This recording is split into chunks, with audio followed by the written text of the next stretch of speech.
Hello students, welcome to my channel more education junction. मैं हूं अंजू श्री मिश्रा। आज हम आप लोगों के लिए एग्ज़ाम की दृष्टि से इम्पॉर्टेंट कुछ क्वेश्चन लेकर आए हैं, जिनमें से आपको एग्ज़ाम में बहुत हेल्प मिलेगी। तो बिल्कुल स्किप ना करें और पूरा ही देखें, ठीक है, तो जो आपके एग्ज़ाम में इम्पॉर्टेंट है। तो चलिए हम स्टार्ट करते हैं। और स्टार्ट करने से पहले यदि आप लोग मेरे चैनल पर नए हैं तो मेरे चैनल को सब्सक्राइब कर लें, ताकि आप लोगों को मेरे वीडियो के नोटिफिकेशन मिलते रहें। तो चलिए हम स्टार्ट करते हैं। क्वेश्चन नंबर फर्स्ट में हम देखते हैं नयन। नयन या यहाँ माँ और लिख लेते हैं, ठीक है, तो हो जाएगा नयनम। नयनम इत्यस्मिन् पदे संधि अस्ति। तो नयनम में कौन सी संधि है, ठीक है। तो नयनम में कौन सी संधि, पहले तो हम देखते हैं जो हमसे बनते हैं हम उसको अलग करते हैं, ठीक है। ये हमें पता है कि दीर्घ संधि में क्या होता है, दोनों मिलके क्या होते हैं, दोनों पदों के में समान वर्ण मिलके बड़ा बनाते हैं, ठीक है, इसलिए दीर्घ संधि नहीं है, ठीक है। चलिए आगे चलते हैं हम। अयादि संधि गुण संधि। तो गुण संधि में देख लेते हैं कि भाई गुण में क्या होता है, ए ओ अर हो जाता है ना, ए की मात्रा ओ की मात्रा या ऋषि आता है, ठीक है, तो ये गुण संधि नहीं है। पूर्ण रूप संधि, तो पूर्ण रूप संधि भी ये नहीं है। तो कौन सी संधि है ये, अयादि संधि। तो हमारा राइट ऑप्शन जाएगा अयादि संधि में। तो इसका क्या हो जाएगा, ने प्लस अयनम नयनम। आगे चलते हैं हम, क्वेश्चन नंबर सेकंड पर आते हैं। तत्पुरुष समासस्य उदाहरणम अस्ति। तत्पुरुष समास का उदाहरण है। तो सबसे पहले देखिएगा कि तत्पुरुष समास का उदाहरण क्या है ना। तो तत्पुरुष समास में क्या होता है कि यह जो चलता है तत्पुरुष समास विभक्ति के अनुसार चलता है और द्वितीय विभक्ति से लेकर सप्तमी विभक्ति तक रहता है। तो इसके पद में विभक्ति का लोप होता है, ठीक है। तो आप सबसे पहले ये देखिएगा, जैसे यथाशक्ति है तो इसमें यथा दिया गया है पहला, इसमें प्रति दिया गया है, तो ये दोनों क्या अव्ययीभाव समास है। अष्टाध्यायी, अष्टाध्यायी एक पुस्तक का नाम है, ठीक है। तो अष्टाध्यायी से हमें समझ में आता है कि अष्टानाम अध्यायानाम समाहारा। तो अगर किसी तीसरी के बारे में बात होती है तो वहाँ पर क्या होता है, बहुव्रीहि समास होता है। और राजपुरुष जो है राजा का पुत्र, राजपुत्र, राजा का पुत्र। तो राजा का पुत्र, इसमें का क्या है, लोफ है का, ठीक है, राजा के पुत्र में का लोफ है। तो यह जो होगी तत्पुरुष समास राजपुत्र होगा, ठीक है। आगे चलते हैं, नेक्स्ट क्वेश्चन पर हम आते हैं। पिबामी। पिबामी इत्यस्मिन् पदे धातु अस्ति। तो पिबामी में कौन सी धातु है, तो देखो बच्चों, पिबामी कौन सी धातु से मिलके बना है, पिब धातु से, ठीक है, पिब धातु से बना है। तो हमारा राइट ऑप्शन इस पर चलेगा पिब पर। यहाँ पर वा भी दिया गया है तो पिब नहीं लिखना, क्या लिखोगे, पिब। बा दिया है ना तो पिब लिखना, ठीक है। कई बार क्या होता है, हम अपने एक्स्ट्रा उसमें चले जाते हैं तो सोचते हैं अरे पेव है कि पेव है ना, ध्यान से नहीं पढ़ते, तो पेव है कि पेव है, तो पेव ही है, बा है यहाँ पर, ठीक है। तो हमारा राइट ऑप्शन चले जाएगा पेव पर। इससे और क्वेश्चन नहीं बन सकते हैं बच्चों। देखो, आपसे पूछा जा सकता है यह कौन सा लकार है, तो सबसे पहले कौन सा लकार है, यह लट लकार है। कौन सा लकार है, लट लकार। लट लकार मतलब वर्तमान काल, ठीक है। अब ये पूछा जाएगा ये कौन सा पुरुष है, तो यह है उत्तम पुरुष। क्या है ये, उत्तम पुरुष। अब पूछा जाएगा एक वचन, कौन सा वचन है, तो उत्तम पुरुष का क्या है, ये एक वचन। चलिए ये क्वेश्चन आप ध्यान से देख लीजिएगा। आगे चलते हैं। पठन। पठन इत्यस्मिन् पदे अप्रत्यय अस्ति। तो पठन में कौन सा प्रत्यय है, तो देखिएगा पठन में जो प्रत्यय है वह है सत्र प्रत्यय। कौन सा प्रत्यय है, सत्र प्रत्यय है पठन में। अब सानच प्रत्यय में क्या आ जाता है, मान आ जाता है, ठीक है, जैसे शक्तिमान, ठीक है, चलायमान, गतिमान, ठीक है। अगर गति में मान प्रत्यय लगा है, गति में सानच प्रत्यय लगा है तो गतिमान हो जाएगा, ठीक है। लेप प्रत्यय में जैसे क्या है, या आखिरी में आ जाता है, ठीक है, या क्या आता है आखिरी में, या शब्द आते हैं लेप प्रत्यय में, ठीक है। इस प्रकार से प्रत्यय। आगे चलते हैं। धार्मिक। प्रश्न नंबर 5 में हम देखते हैं धार्मिक इत्यस्मिन् पदे प्रत्यय अस्ति। तो धार्मिक भी इम्पॉर्टेंट क्वेश्चन है आप लोगों के लिए कि धार्मिक में कौन सा प्रत्यय है। तो सबसे पहले धार्मिक में जो प्रत्यय बनेगा वह लगेगा ठक प्रत्यय। धार्मिक में कौन सा प्रत्यय लगेगा, ठक प्रत्यय, ठीक है। आगे चलते हैं। क्वेश्चन नंबर 5 में आते हैं। नमस्ते, नमस्ते इत्यस्मिन् पदे संधि अस्ति। नमस्ते बच्चों कई बार पूछा गया एग्जाम में, ठीक है, इसलिए यह कौन सा जो है नमस्ते कौन सी संधि है, विसर्ग संधि है, ठीक है। कभी भी आप देखना, जैसे आधा सा आ रहा है पद के बीच में, कोई भी सा हो, तीनों सा में से कोई भी सा ले लेना, यदि बीच में आ रहा है और आपको पता नहीं है तो आप लगा सकते हैं विसर्ग संधि। आगे देख, ये बनता कैसे है नमस्ते, तो इसको एक बार देख लेते हैं। नमः, ये भी पूछ सकता है कि नमः प्लस ते, ठीक है। यदि पूछ लिया जाए कि नमस्ते, नमस्ते का संधि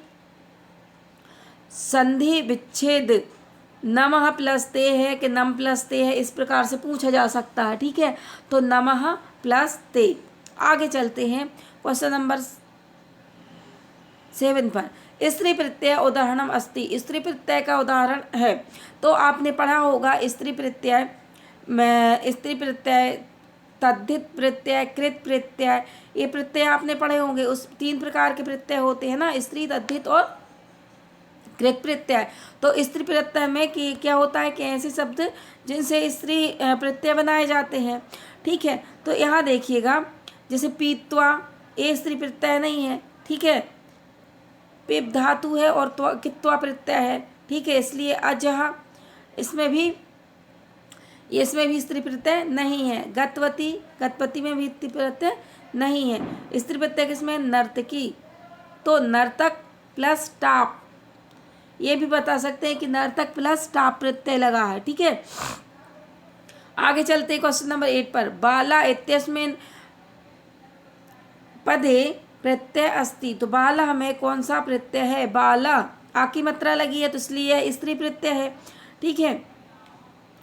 आ की मात्रा लगी हुई है तो क्या है, ये स्त्री प्रत्यय है। चलिए, तो स्त्री प्रत्यय में कौन सा, बाला में बाल प्लस टाप प्रत्यय, कौन सा प्रत्यय लगा है, टाप प्रत्यय लगा है, ठीक है। बाला में कौन सा प्रत्यय लगा है, टाप प्रत्यय लगा है। चलिए आगे चलते हैं। ये भी पूछे जा सकते हैं बच्चों कि स्त्री प्रत्यय कौन कौन से है। अगर आपको तीनों प्रत्यय दे दिए, जैसे टाप दे दिया जाए, ढीन दे दिया जाए, डिप दे दी जाए और जाप दे दिया, तो प्रत्यय स्त्री प्रत्यय कौन सा नहीं है, ये भी क्वेश्चन पूछ सकते हैं। तो स्त्री प्रत्यय कौन सा नहीं है, जाप। आगे चलते हैं। देखिए मैंने अभी बताया था ना कि याचमाना, लास्ट में क्या आए, मान आए, तो याचमान में कौन सा प्रत्यय है, सानच, याच प्लस सानच, तो क्या हो जाएगा, याचमाना, ठीक है। सात्र प्रत्यय में अभी हमने बताया आपको पठन, ठीक है। तुमुन प्रत्यय जो होता है, तुमुन प्रत्यय में आखिरी में क्या बसता है, तुम बसता है, जैसे पठ प्लस तुमुन, पठ तुम, है ना। कित्वा प्रत्यय, जैसे दृश प्लस कित्वा, दृष्टवा, ठीक है। आधा किता और लास्ट में बचेगा दृष्टवा। आगे चलते हैं। क्रीडित्वा, क्रीड मतलब क्या होता है, खेलना, ठीक है। क्रीडित्वा इत्यस्मिन् पदे प्रत्यय अस्ति। तो क्रीडित्वा में कौन सा प्रत्यय है, तो क्रीडित्वा में अभी हमने बताया ना, त्वा बचता है लास्ट में, तो दा नंबर का कित्वा प्रत्यय है। क्रीड प्लस कित्वा, ये वाला प्रत्यय, ठीक है। क्रीड प्लस कित्वा हो जाएगा क्रीडित्वा, तो हमारा राइट ऑप्शन चला जाएगा बी पर। आगे चलते हैं। तुमुन प्रत्यय इत्यस्मिन् उदाहरण नास्ति। तो तुमुन प्रत्यय का उदाहरण नहीं है। तो देखो बच्चों, तुमुन प्रत्यय में हमने आपको अभी बताया कि तुमुन प्रत्यय में लास्ट में तुम बचता है, तो देखो यहाँ पर तुम बच रहा है ना, बच रहा है। अब नहीं है पूछा है, तो नहीं पूछने के लिए हमारा राइट ऑप्शन चला जाएगा दा पर। चलिए नेक्स्ट पर हम आते हैं। Question number 12। सेवमान इत्यस्मिन् पदे प्रत्यय अस्ति। अभी हमने बताया था सेवमान में कौन सा प्रत्यय है, तो जहाँ मान आ जाए वहाँ पर कौन सा प्रत्यय रहता है, सानच। तो हमारा राइट ऑप्शन चला जाएगा आ पर, ठीक है। अभी हमने आपको बताया सात्र प्रत्यय में क्या लगता है, आ ना लगता है, कित्वा में त्वा आ लास्ट में बसता है और तुमुन में तुम प्रत्यय बसता है, ठीक है। तो ये चीज़ें आप ध्यान देना। देखिए अभी जैसे प्रश्न नंबर 13 है, इसमें देखिए अज प्लस टाप, तो अज में प्लस टाप हो जाएगा तो क्या बनेगा, स्त्री प्रत्यय बनेगा ना। टाप प्रत्यय स्त्री प्रत्यय है, तो अज में यदि हमने टाप लगा दिया तो स्त्री प्रत्यय बन गया, तो अजटा बनेगा, अजटाप बनेगा या अजटाप बनेगा। तो हमारा राइट ऑप्शन चला जाएगा बी पर। अज में टाप जोड़ा जाएगा तो आ की मात्रा लगेगी, क्या बन जाएगा, अज। ठीक है, अज में कौन सा प्रत्यय लगेगा, टाप, टाप प्रत्यय लगेगा तो क्या बन जाएगा, अज। जैसे बाला, बाला में टाप, बाल में टाप प्रत्यय लगा तो बाला, आ की मात्रा लगती है टाप प्रत्यय से, ये याद रखना।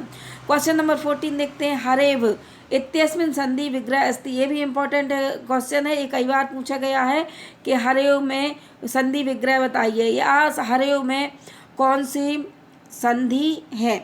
ठीक है, तो हरे प्लस अव क्या है, क्योंकि ये आ है, अवग्रह है आ का, तो हरे प्लस अव, और ये बदलते नहीं है, जो कि तो रहते, इनका अगर विग्रह करेंगे तो हम करेंगे हरे प्लस अव, हरेव। अगर इनको जोड़ेंगे तो ये ये वाला आ बन जाएगा। ठीक है, तो हरी नहीं होगा, हरी नहीं होगा, हरे प्लस एव नहीं होगा, क्या हो जाएगा, अव।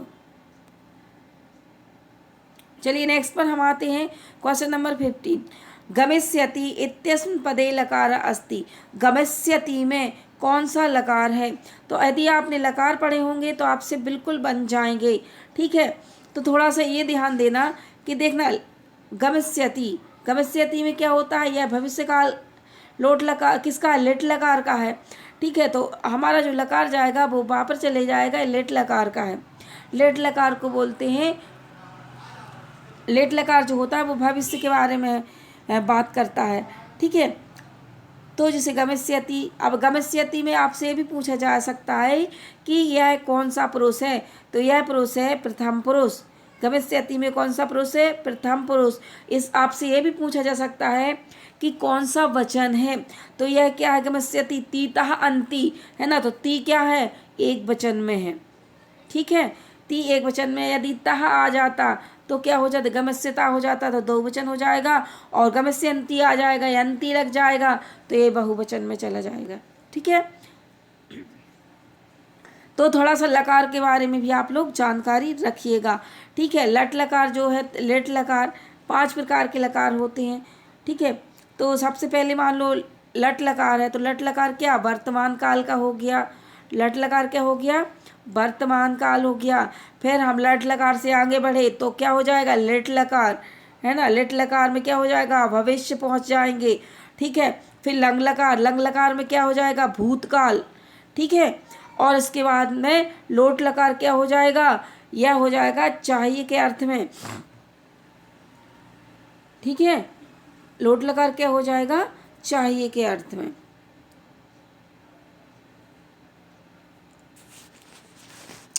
तो ये हो गए हमारे, सॉरी चाहिए के अर्थ में नहीं, आज्ञावाची है ना, आज्ञा के अर्थ में होता है ना।